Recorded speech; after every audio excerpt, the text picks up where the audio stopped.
everyone, welcome to the first episode of Hip Hop Wednesdays on Shed TV. Today we got local artist from Vernon, goes by the name of Alfy'O. Yo, what's good? I'm Alfy'O, aka Pretty Boy Ugly, Breakfast Religions, Music and Lifestyle. Shout out to Shed TV. Let's go. Right on, man. Thanks for coming on today. We got a couple questions for you. First of all, we wanted to ask, where does your artist name come from? Where does it come from? Alfy'O, to be honest, actually comes from me, myself. It's my name, Alfred Owen, if you believe it or not. When I first got into hip-hop, I was really trying to think of a hip-hop name, a stage name, right? And I'm trying to think of it as I kept going on, and I was like, well, what the fuck is it gonna be? I hear all these Gucci this and Young that, and then I realized that no, I'm Alfred Owen, Alfy'O, that's who I am as an artist, and then it stuck. For a little bit, I was thinking of changing it once it was Alfy'O, but then people started feeling it, and they thought it was different and cool at the same time. And yeah, and then that's just what it stuck as, Alfy'O, me, Alfred Owen. Right on. Awesome, man. What keeps your drive and passion rolling? My drive and passion basically comes from when I record. When I record, I get this feeling that I usually don't ever get other than when I'm stepping on stage. It's this high that I get. Like, I've never felt it ever before in my life. It makes all my problems go away, anything that I'm feeling personally and whatnot, like anything I'm going through within that day, that year, it all goes away. Right? When I'm recording or when I'm on stage, it's all my problems, they just disappear. I guess in a way you could say, you know, it's like a therapy to me, right? You know what I mean? It's just, I don't know what it is. It just touches me in a way that nothing else can. No drug, no person, no other activity or hobby or whatever you want to call it or career can make me feel the way I do than when I'm making music or performing. Right on, man. That's freaking awesome. That's cool. Yeah, thanks, man. What made you really want to become an artist? Like when you first decided? When I first decided, oh shit. To be honest, I didn't even know that I was becoming an artist while it was happening. I basically was just freestyling at house parties and at lunchtime in high school and whatnot. And then the next thing I know, I'm doing it all the time. And I never had a microphone in front of me. And I was with my homie this one time, and we were freestyling over the weekend. And he stopped me. He's like, dude, what the hell are we doing? He's like, why aren't we getting a microphone? Why aren't we recording this? And I had nothing to say to him. And basically the next day we went out, we got a microphone, and we were recording ever since then. And I never wrote anything down. And once I wrote my first song, I kept it to myself. I didn't tell anybody. Yeah. And then I wrote another one and recorded it. And that one, I showed a few of my homies, and they told me straight up, because they were my closest friends, I know they'd tell me I'm dog shit if I was dog shit, right? Yeah. And they said, no, man, this is good, and you need to keep pursuing this. And yeah, ever since then, I keep seeing these other artists, and they keep pushing, and it makes me want to push harder. So with that being the case, yeah, that's just what pushes me to keep going and pursue myself as becoming a better and more improved artist. Sick. You ever had anybody like try and hate on you for what you're trying to do? And all the time, man. All the time. That you're trying to pave? All the time. Like, I'd probably have like 10 haters for one lover, right? And that's why when I say you hate to love it, because I don't know, I'm doing it different in a way, right? Like, and a lot of people don't like that. But you gotta have the guts, and you gotta do something different to keep them entertained, to keep followers, and whether they like it or not, that's what I'm gonna do. It's not for them, it's for myself.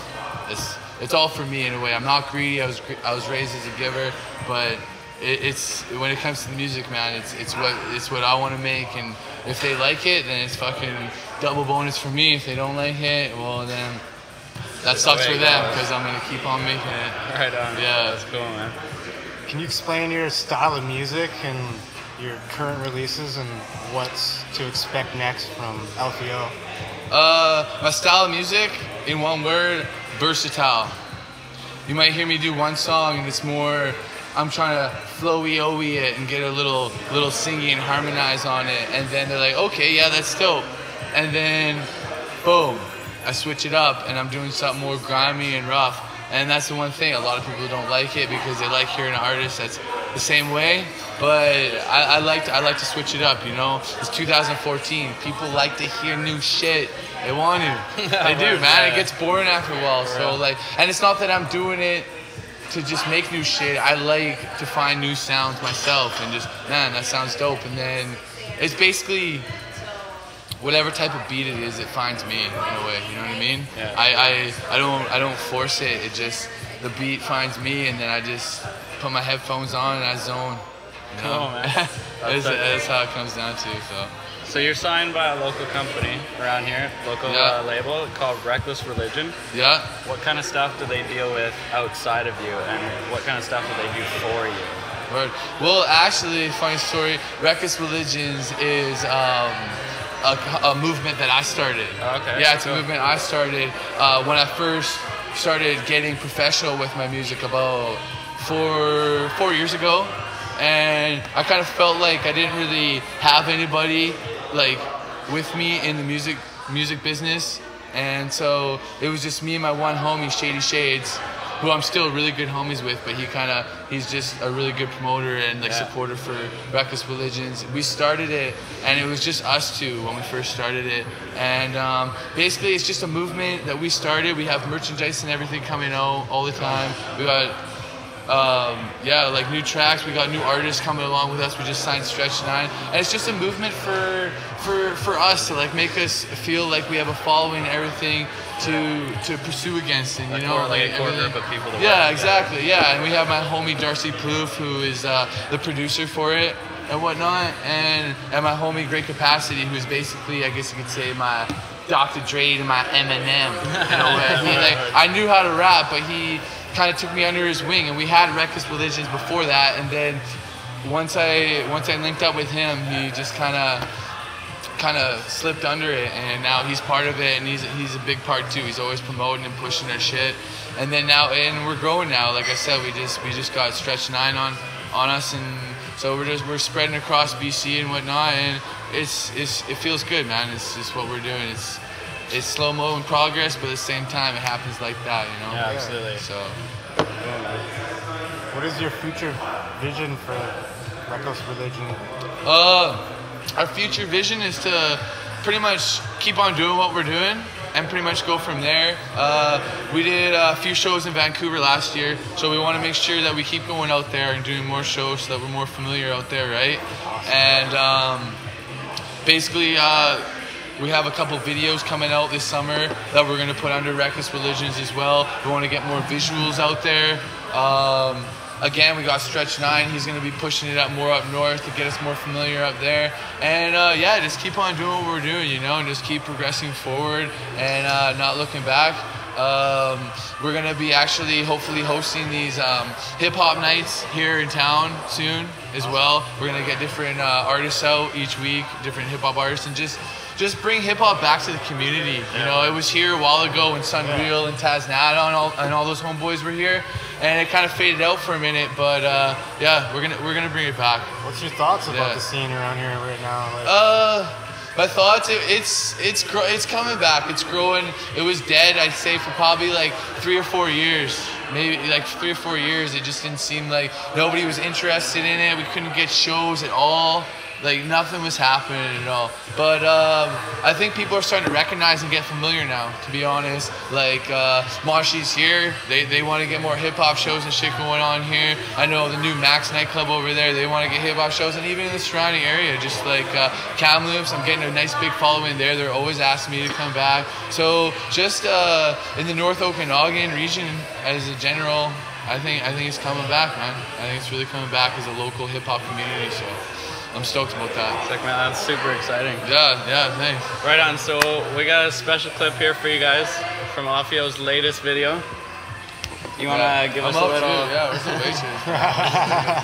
You want to give us a little rundown on what your latest video is all about here? Basically, we wanted to keep it in a more comedic kind of way that we have with our last videos and whatnot. If you see at the beginning of the video, we got the little fucking all for one title coming down, and if you recognize it, it's just like the movie Home Alone, right? Word. Which is cool. Then we're basically just breaking into a buddy's house and taking all his instruments and music influences, like his guitar, his laptop, his golden microphone that we find and whatnot. And then, long story short, I end up in the elevator and the door opens. It's my grandma actually in there. Shout out to my grandma. Shout out to Grandma Beverly. She's in there. She killed it. No, she killed it. She was nervous. She's like, what hat do I wear? Do I wear the purple hat? I said, Grandma, wear the white. I mean the purple, yeah. The purple, always. So she's super stoked. And that's another thing. I try to get all my family members and whatnot into my videos. But anyways, the elevator door opens at the end, and it ends up becoming a dream. But then I end up finding the mask behind the couch or whatever that was in the dream. So was it or was it not? I don't know. You gotta watch it, right? That's for you guys to find out. Yeah, right. So check it out. Right as long as a few more videos that we got coming out this summer. So make sure you keep an eye out for that. Right on. Well, here's the video for you guys. Send you to the cemetery, reminisce to be reckoned with. All in all, we're all for one and one for all. Stay the same in the morning, nothing of the ordinary. Send you to the cemetery, reckless to be reckoned with. All in all, we're all for one and one for all. It won't change in the morning.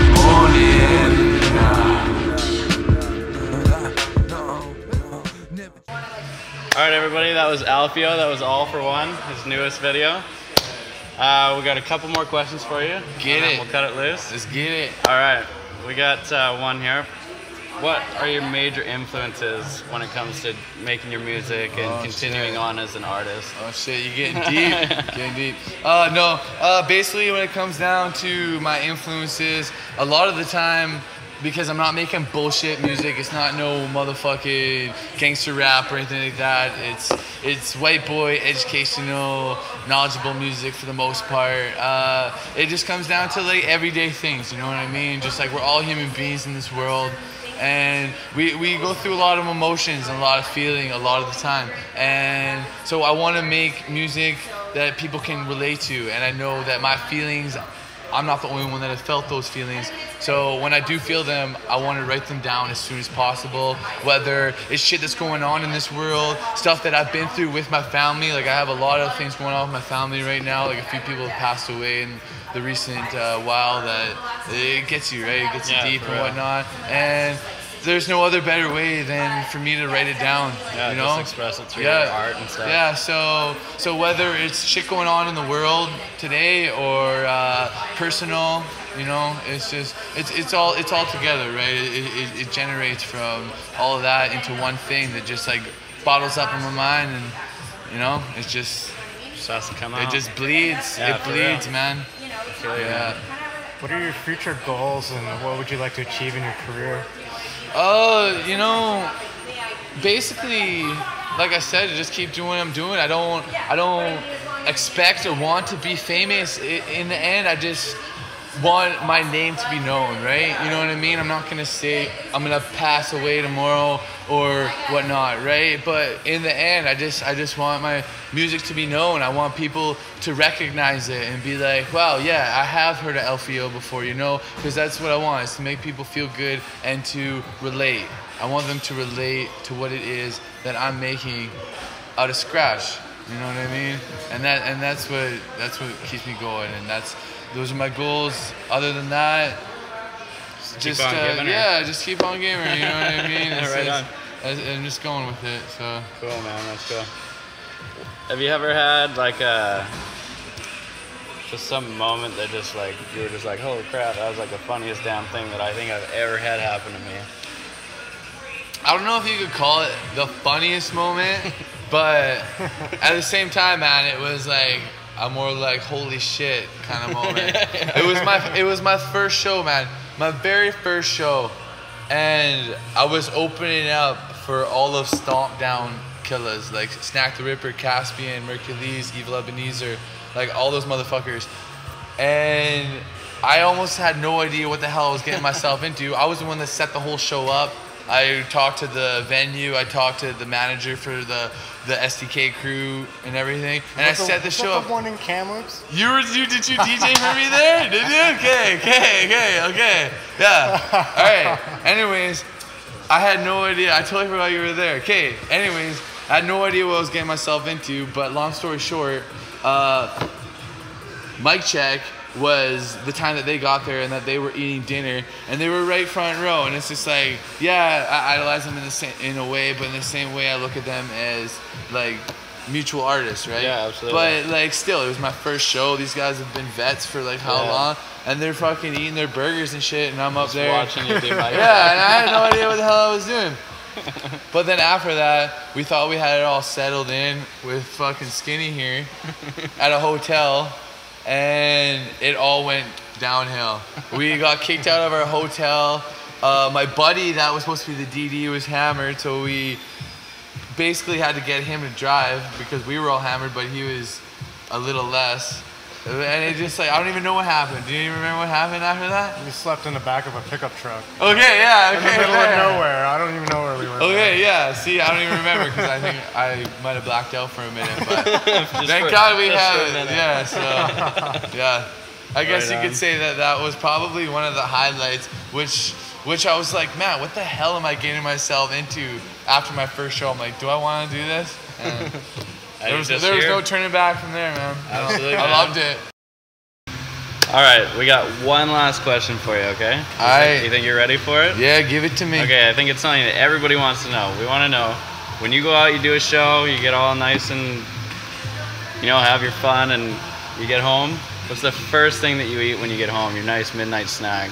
Yeah? Okay, well, I know most people get the natural nachos, but straight up, man, I get the nachos with the hint of lime, and I make sure that I don't put it in the microwave. I don't even have a fucking microwave in my place. I put that in the stove. I bake it up in the stove, you know what I mean? Right in the oven there? Yeah, hint of lime nachos, stove-baked nachos. Yeah? Yes. You put any like special toppings on there? Yeah, oh buddy, halfway through I throw a little bit of that Frank's on there, you know what I mean? And then the banana peppers and jalapenos. But when it's out the oven, I make sure. Banana peppers, man. No, but when it's out, I make sure that I get that sour cream and the mild salsa, bro. Just mild. Yeah, just mild. No, we ain't fucking with the hot because we already got the Frank's hot. Oh, the Frank's hot. Yeah, so you're it's not perfect, double man. hot. Oh, deadly, deadly. It gives you a bad stomach ache the next morning, right? The liquor probably does that, but I'm sure it doesn't add to it. Yeah, right on. Yeah, so that's my midnight snack, bro. Yeah. Right on. Hint of lime nachos. Alrighty, well, thank you very much for coming out, man. I really appreciate it. Hey, I appreciate you guys having me. Absolutely, anytime, man. Thank you, everybody, for watching the first episode, Hip Hop Wednesdays from Monashee's Bar and Grill. Yeah.